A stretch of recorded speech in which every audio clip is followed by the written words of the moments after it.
Hello বন্ধুরা, আসসালামু আলাইকুম। আপনারা সবাই কেমন আছেন? আশা করি সবাই খুব ভালো আছেন। তো আজকে একটা নতুন গল্প নিয়ে আসলাম। একটু চিন্তা করছিলাম বেশ কিছুদিন ধরে। আজকে আমরা ধৈর্য আর সহ্য নিয়ে একটা গল্প বলবো। তো এটা হজরত জাকারিয়া আলাইসাল্লামের ঘটনা, আমার যতদূর মনে পড়ে। তো ঘটনাটা এরকম ছিল যে হজরত জাকারিয়া আলাইসাল্লাম একটা কিছু শত্রুরা ওনাকে তাড়া করতেছিলেন। তো উনি তো অবশ্যই প্রাণ রক্ষার তাগিদে উনি পালানোর চেষ্টা করতেছিলেন। তো হঠাৎ দেখলেন যে একটা গাছ, তো সেই গাছের মধ্যে উনি গিয়ে লুকালেন। তো লুকানোর পরে কি হলো যে ওনার জামার কিছুটা অংশ গাছের বাইরে থেকে গেল। তো ওইটা দেখে শত্রুরা বুঝতে পারলো কি যে এর মধ্যে উনি লুকায় আছেন। তো তখন উনি কি শত্রুরা কি করলো, ওরা একটা বড় একটা করাত দিয়ে গাছটার উপর থেকে নিচ পর্যন্ত মাঝামাঝি অবস্থায় কাটা শুরু করলো।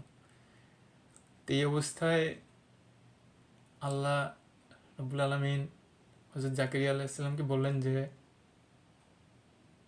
তোমাকে এখন মাথা থেকে পা পর্যন্ত দুই ভাগ করে তোমাকে চিরে ফেলতেছে।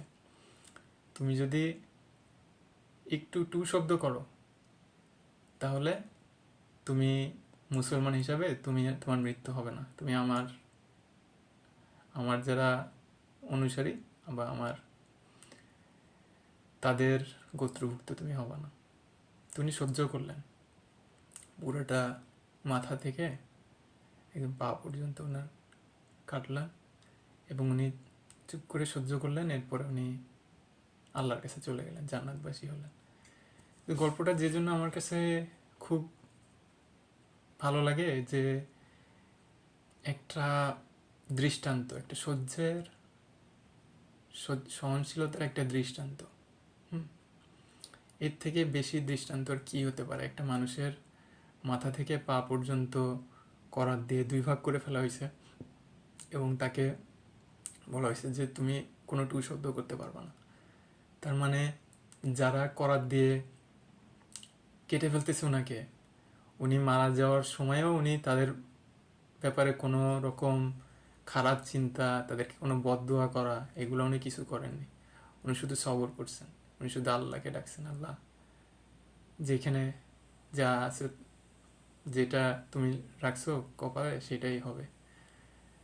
তো একজন নবী এবং কত নিষ্পাপ মানুষ, তাদেরও জীবনে কত বড় বড় কঠিন জিনিস আসে। আর কিভাবে উনি সহ্য করছেন, কিভাবে কোনো একটু টু শব্দ করেননি। একবারও বলেননি যে যারা কাটতেছে তাদেরকে থামতে বলেননি, বা তাদেরকে কোনো বদদোয়া করেননি, বা তাদেরকে কোনো অনুরোধ করেননি, কোনো কিছু করেননি। উনি শুধু সবর করছেন, সহ্য করে গেছেন। তো এটা চিন্তা করলে মাঝে মাঝে আমার মনে হয় যে মাঝে মাঝে আমি কত ছোট ছোট জিনিস নিয়ে অস্থির হয়ে যাই, তাই না? কত ছোট ছোট জিনিস নিয়ে অস্থির হয়ে যাই, হয়তো চাকরি বাকরি নিয়ে, বা কোনো কারোর সাথে মনোমালিন্য নিয়ে, বা দেখা গেলো ছোট একটা বাচ্চা হয়তো কোনো একটা একটা মগ এইখান থেকে ওইখানে সরাই রাখলো, এটাতে হয়তো আমার রাগ হয়ে গেল। বা রাস্তা দিয়ে একটা গাড়ি যাচ্ছে, গাড়িটা হয়তো একটু জোরে গেল, ওইটাতে হয়তো আমার রাগ হয়ে গেল। বা তখন হয়তো আমি একটা অন্যভাবে একটা একটা একটা রাগ প্রকাশ করে ফেললাম, বা কারোর সাথে রাগারাগি করলাম, হয়তো আমার মার সাথে একটা একটা কিছু হলো, মাকে আমি একটা বকাঝকা করলাম। বা যেই হোক, বিশেষ করে যারা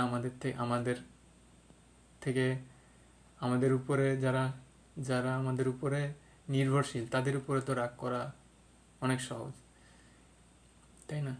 কিন্তু হজরত জাকারিয়া আলাইসাল্লাম যে উদাহরণটা দেখালেন, সেখানে হচ্ছে যে আল্লাহ বলে দিলেন যে তুমি যদি টু শব্দ করো তাহলে তুমি মুসলিম হিসেবে তুমি মৃত্যু মৃত্যু হবে না তোমার। তো উনি এটা সহ্য করলেন, এরপরে উনি আল্লাহর কাছে চলে গেলেন। তো পৃথিবীর জীবনটা আসলে কষ্টেরই। সবারই কষ্ট থাকে, সবারই দুঃখ থাকে, সবারই, এমনকি নবী যে একজন নবী, তারও মাথা থেকে পা পর্যন্ত কেটে ফেলা হয়েছে। হুম, তারা তো সব থেকে নিষ্পাপ মানুষ, আমরা তো সাধারণ মানুষ, তাদের কতটা আযাব হয়েছে, এবং তারপরেও ওনারা ওনার প্রতি নির্দেশ ছিল যে কোনো টু শব্দ করতে পারবো না, মাথা থেকে পা পর্যন্ত। আর আমাদের সহ্য শক্তিটা কত কম, আমরা হয়তো একটা একটা ছোট বাচ্চাও আমাদেরকে রাগাই দিতে পারে, বা একটা যে কোনো মানুষ আমাদেরকে রাগাই দিতে পারে, একটা রিক্সাওয়ালা 2 টাকা বেশি চাইলে রাগাই দিতে পারে।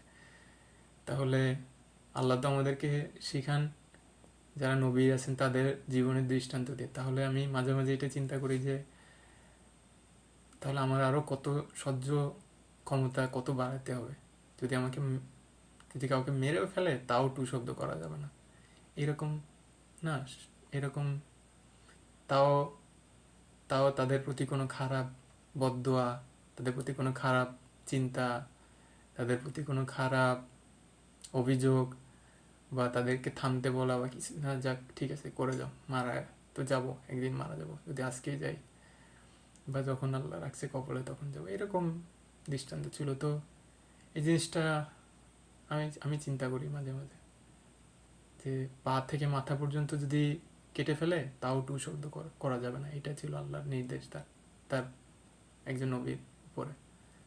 উনি উনি সহ্য করছেন। যে আগে যেরকম হতো যে যুদ্ধের সময় সামনে হাতিদেরকে রাখতো, তো সে হাতিরা সমস্ত তীর খেয়েও সহ্য করে ওইটাও সহ্য করতো, করে তারা যুদ্ধ সামনের দিকে চলে যেত।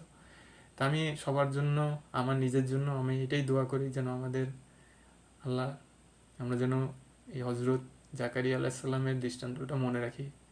এরকম যদি কখনো কঠিন সময় আসে, আমরা যেন সহ্য শক্তিটাকে আমরা যেন আমাদের একটা একটা আমাদের একটা পরিচয় হয়, যেন এটা আমাদের একটা দিনের প্রত্যেক দিনের একটা অংশ হয়। আমরা যেন হঠাৎ করে অভিযোগ না করি, আমরা যেন হঠাৎ করে কারো উপরে এরকম একটা রাগ ক্ষোভ এটা হঠাৎ করে প্রকাশ না করি। তো সবার জন্য দোয়া থাকলো, সবাই আমার জন্য দোয়া করবেন, আমিও সবার জন্য দোয়া করি। সবাই ভালো থাকবেন, আল্লাহ হাফেজ। সবার আমাদের সহ্য শক্তি, সহনশীলতা আমাদেরকে আল্লাহ বাড়ায় দিক। আর সব কিছুর মধ্যেও যেন আমরা, দুনিয়ার জীবনটা কঠিন, দুনিয়ার জীবনটা সহজ না, দুনিয়ার জীবনটা কঠিন, এখানে যেন আমরা সহ্য শক্তি, সহনশীলতা এগুলো যেন আমরা সবসময় প্র্যাকটিস করতে পারি। তারপর একদিন হয়তো আল্লাহর সামনে যখন আমরা যাব, তখন আমরা বলতে পারবো আল্লাহ আমরা সহ্য করছি, কিন্তু তোমারে ডাকছি, তখন তখন তোমারে ডাকছি আর বলছি যে আল্লাহ সহ্য করার ক্ষমতা দাও, কোনো টু শব্দ করিনি। এরকম যেন আমাদের আল্লাহ তৌফিক দেন। সবার জন্য শুভকামনা। ফি আমানিল্লাহ।